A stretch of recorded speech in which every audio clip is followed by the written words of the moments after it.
Before we jump into the details, I want you to think about this question. Can music affect plant growth?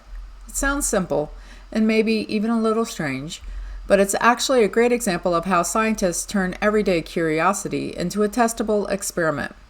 As you look at these questions, think like an experimental designer. If you want to test this idea, what would you have to keep the same? What would you change on purpose? And what would you measure to decide whether music made any difference? Keep those questions in mind as we walk through the actual study design. A scientist wonders whether playing music affects plant growth. To test this, he sets up 2 soundproof rooms and keeps everything the same: light, humidity, room size, soil, water, and plant age and size. The only difference is that one room has music playing and the other doesn't. After a month, he measures plant height. This is a great example for practicing how to identify variables, controls, and experimental groups.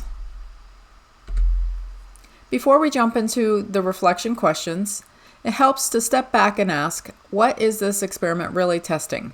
The scientist is isolating one factor, music, and seeing whether it changes plant growth.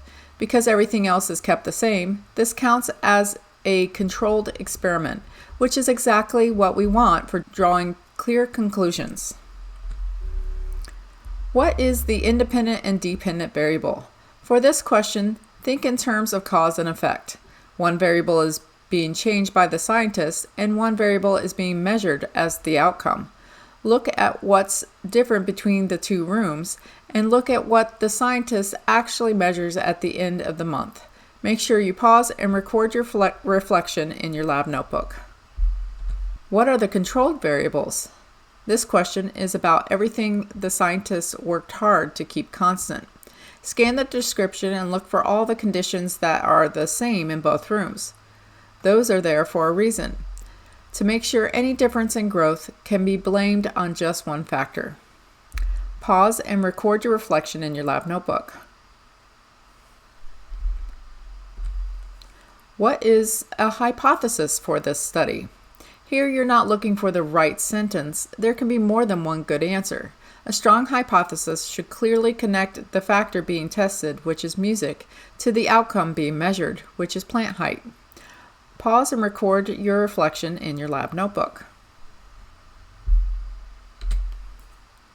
Which group is the control and which is the treatment, and why do we need both? This question is about comparison.